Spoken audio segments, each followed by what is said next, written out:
Welcome everyone to this Italian Heritage Month interviews. We're sitting here. I want to introduce one of my friends from 6 hours ahead in Tuscany on location.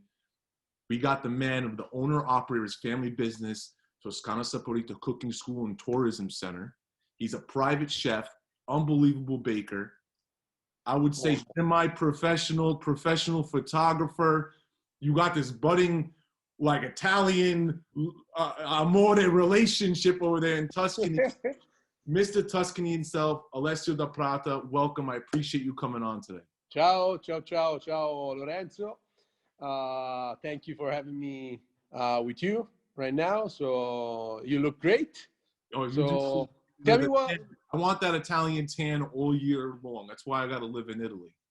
Yeah, you got to move here. well, let's just start with that, because the first question I always want to ask is like your favorite memory in Italy. But you're there now, so I kind of want to flip it for this one and say you've been to America many, many times. Tell me your favorite memory when you're here in the USA, because you've done a lot of stuff here. Yo, man, it's hard to answer this question because I have so many good memories over there. So since we are talking about food, let me maybe I would say San Francisco. A few years ago, I was there with a couple of friends for a vacation. And, normally when I go on vacation, I try to discover, places, bakeries or restaurants. And I end up to this place, which is called Tartine Bakery. I don't know if you are familiar with this place. So, and the funny story, and the funny part of the story is I got into this place, and, Italy has good bread, that, right? So we have good bread, good pizza, but when I got to that place and I had that bread was amazing. So after I had that bite into my mouth, I said, you know what? I want to start making bread. So, and this is the story about me when I started to make bread. So I started to, yes. You got your passion from the United States? Yes, and it's weird. Sounds weird because here in Italy, we have so many good places for bread. But trust me, when I got into that place and I had that bread, sourdough bread, the flavor was an explosion in my mouth. So you do that sourdough. That's right, because every time I see you doing the sourdough bread, so that's exactly. Exactly. I started 7 years ago after that trip. So, what's the starter over there? Because don't they have like the oldest starter in San Francisco? Yes, they have a pretty old starter. The starter can be old, like 100 years old. So I have mine, for example. I have two. I have one that I made 7 years ago after that trip. And then I got another one. I got it in New York from a baker, which is probably 60 years old, something like that. Well, explain to everyone what a starter is, because I feel like, it's thrown around a lot, the word, but I want so basically it's a type of yeast that you make yourself without using any commercial yeast. So it's something really natural that is made just by combining flour and water. So the materials that they are in the flour and of course the sugar that is in the flour, when it touches the water, basically it creates a life. So the materials, the air, the water. So by staying together for hours and hours, they end up with a fermentation. So it's like wine. So by combining two simple ingredients together, you create, a sourdough. And staying alive, right? So like if you go on vacation, you got to figure out what you want to do with it. Yes, if you go on vacation, you have a couple of choices, of course. You can give it to somebody else and they can take care of your starter, or you can keep it in the fridge at least for 10 days, 15 days. I normally don't leave it longer because then the flavor will change too much and sometimes the sourdough may die. Or there are other techniques, but you have to be, you have to know exactly how it works, the starter, to do it. So for example, by freezing it, or you can dehydrate it and turn it into a powder. And then you activate it once again by combining water. But you gotta have some experience to do that process. The best way is leave it to somebody else. You give them your ratio to feed it, because of course, every once in a while you have to feed it because it may die if you don't do it. So I guess this is a good transition. yeah. You have a lot of people that you can leave this thing with. Oh yes, of course. So the reason why I wanted to talk to you, because I wanted, obviously we have a 2020 out of control. This has changed the landscape of how people live, how people do things. And the reason why I wanted to bring you on is because you got this family business that's unreal. You are, when I think of Tuscany, I think of you. People love Tuscany. It's like their favorite. Anyone who's never been to Italy, they want to go to Tuscany. It's just, they love it. And rightfully so. It's one of the most beautiful, organized places in Italy. You have this cooking school there. Family business. Your mom works there. She started it, right? Yes. And she's a world-renowned chef. She's been all over the world. And I visited, my cousin cooked there. It's one of my favorite experiences in Italy. We went truffle hunting together. Talk to me a little bit about the cooking school, because, you're closed right now, obviously, with everything going on. You're planning on opening in 2021. What's going on? Like, talking about what do you got planned for next year? You got, and for anyone who doesn't know, like, tell them a little bit about the place. Yes, okay. Of course, this year everybody knows that it's impossible, to work, especially in the tourism field, because people can fly, people can, stay in a small room together. We have to wear a mask, so there were too many problems for us to do our program. So we decided to stay close this season. So when I say this season, I mean the fall season and also the spring season, because for us it was not possible to pass our passion for food to people, because there were too many people afraid about staying with other people. So we decided to not work this season. But of course, for 2021, honestly, we have to cross our finger, to find a way to fix this, COVID, because nobody knows how to fix it. But hopefully we can start. And I think people, I could tell you from here, they're itching to go to Italy again. Yeah. Next year's going to be a record year for Italy, because I think people are just going to come. I know Americans want to. I know we got a lot of weeks already sold out now. So we can't wait to start, because it's going to be a beautiful season 2021 if if we don't have any more problem with this virus. So but let me talk about you more about our program and the school. So the school, that's definitely something I want to hear about, because you incorporate like a little tourism too. Yes, we do. So my mother, she's the boss. She's opened the school with her cousin, which is from New York City. So they opened the school together, and in 1993. So it's been a while that the school is open. And basically what we do classes.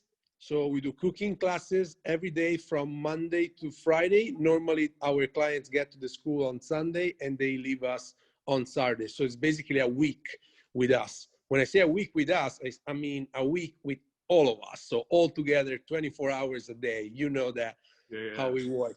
So our goal, and my mother's especially, because she designed the program and she designed, the school, is passing to people our culture. When I say our culture, I mean Italian culture. So with dishes, with cities, with tours. So we do a lot of different stuff. We do truffle hunting, as you just mentioned it. So basically for people that comes to the school, it's in a full immersion in Italian culture. So we do olive oil press tour. So we go to a place where they do olive oil. We go to truffle place and we hunt with the Savini family to find truffles. And then we have truffle meal over there. And then during the days we do classes in the morning. So it's basically 4 hours a day hands-on classes. So where people has the time to learn pasta, pizza, bread, pastries. So we do a lot of different stuff.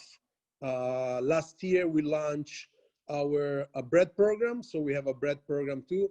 I design it, so I'm in charge of that program. I really love it, and we got many people already. So Bread's this is what we. ridiculous. Like those croissants that you make with the swirl. Like it is like, it's like your Instagram is like a Pinterest lot. Yeah, I know. It's Hey, you do a great job, and the photos are incredible, man. Incredible. Yeah, I love taking photos. I like traveling. What? What do you shoot on? What kind of camera? No, I know, but okay. I have my professional camera, but honestly, I don't use it too much because right now with iPhones, with these amazing cameras, it's easier because especially when you cook, you have more things to do. So I don't have the time to stay the entire day to do shooting, just for food. So normally when I cook, I save a couple of dishes for myself. I take pictures, like quick ones, and then I post it directly. So quick pictures. yeah, sometimes yes. Honestly, That's why. I'm happy. I'm happy about it. You got the eye for it. Yeah, I got the eye And for I it. think you got a new talent coming in. You have like a couples photography that you could do. Yeah, my girl. Photography, baby. This is crazy. It seems like a really nice girl. I don't know her, obviously, but from Yeah. what you show, she seems like a really great girl, and the photos they're really incredible. No, she's amazing. She's a very talented photographer. She's not a photographer, but she can easily do it because she's so talented. I can say better than me sometimes. We have two different varieties of photo styles. We have two different styles, but I like her style, and she's amazing. And of course, she takes pictures of myself too, so we can do crazy shootings of me in the kitchen. I don't like simple shooting, like stupid photos. I like something more artistic. So, I want to get back to like the people now, because really my goal with this is to push you and to promote you, because I want people to like support my circle of people that I believe they're doing a really great job. So there's two places that they can find you. I feel like you come here often. I mean, granted, it's Toronto, but you do the cooking classes in New York almost every year. So you come every year, exactly. Miami. We do New York, we do Miami, we do LA, we do Chicago. So you're like really accessible, this is the differentiation factor, I feel like, between you and anyone else. Because listen, at the end of the day, you can go truffle hunting with a ton of different people. You can see olive oil people all over Italy. But I think the differentiation factor with you is you're accessible, you speak great English, it's very involved. Like every day you're with them and you're with them doing things. And the place is gorgeous. But at the same time, you're accessible, that you come to the United States every year. Yes. And I think that's one of the things that keeps people in touch with you. It's more of a relationship that continues versus like you go to Italy and you go on vacation. Like you have these memories that can continue forever because you come here every year and you're involved. Every year. And then the funny part is every year that we come, we have students that, that came to the school. They don't matter how far they are. They fly to just to see us, even if it's for a couple of hours. We got people from LA, people from Washington, from Miami. They normally, when they know that we have an event in New York, they don't care. They fly there just to see us. So not only, I'm sure this happened many times because I've stayed in contact with a few people, that the people who go there become and then like start looking up, right? Yes, because that's our goal. So when we cook people that don't know, because now we're explaining what we do, but at the school we all eat together. So basically we have clients from different countries. Of course, most of the clients are from the United States, but they eat together. So and they don't know each other. So and the funny part is at the end of the week we are all friends. It's crazy. And we stay in touch. We stay in touch. We share, our lives on social medias. We sometimes when we travel in the US, we go see them at their houses. They invite us. So it's amazing. It's not just a work for us, but it's, sharing things and, meeting new friends. One of my favorite memories when I came to the school was that after the dinner and everything, you guys went to sleep and you got to get up early in the morning and start baking and whatnot. But us as the guests, the whole place is still open. Like, we're down there, we have the draft of beer, I'm pouring glasses of Moretti, pouring glasses of wine. It's all open. Like, you wanted to stay up all night and party, like, stay up all night and party. We had a good time. Like, it was a lot of fun.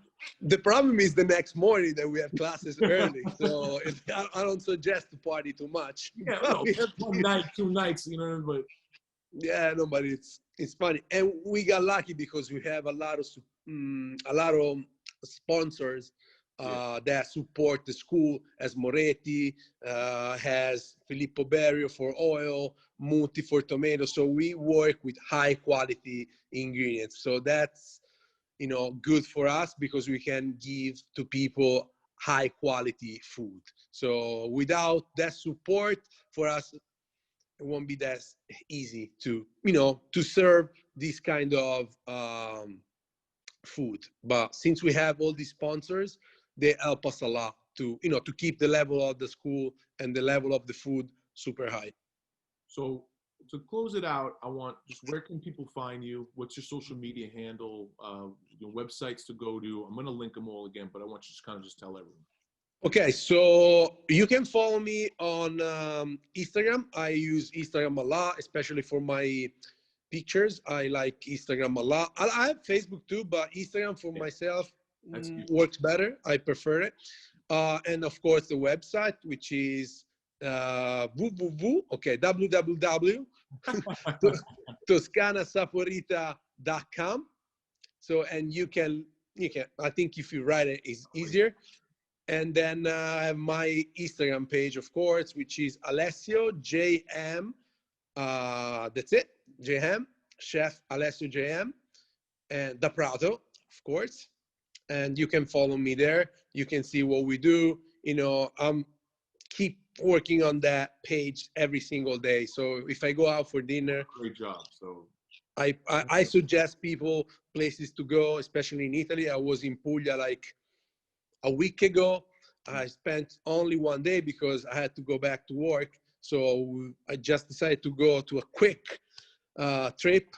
And of course, just to have orecchiette with cime di rapa, which is one of my favorite dish in Italy. So I had that, and then other type of pastas. They do amazing pastas down there. So if you have a chance, I suggest you to go to Puglia because it's beautiful. And of course, Tuscany before Puglia, of course. All right, Alessio, Mr. Tuscany himself. You can follow him. I'm going to tag all his links. You can see the website, the cooking school, and definitely take a look at the bread you're putting out. I know you're at this new hotel. Is your father's hotel? It's my mother's husband hotel. Okay, so all right, so your mother's husband's hotel, Hotel Piccadilly. You're putting these awesome dishes together. It's incredible. So definitely recommend everyone should go there and check it out. Check out the school. All right, Alessio, listen, thank you so much for the conversation. Thank you, Lorenzo. Time. Thank you very much. I hope to see you soon here in Italy with us. I'm going to see you in Tuscany, baby. We're going to go truffle hunting together. I can't wait for you, baby. Giotto, baby, the world's best truffle hunting dog. Yes, we will do it again. Take care, buddy. All right, I'll talk to you later. Bye. Ciao. Ciao, ciao.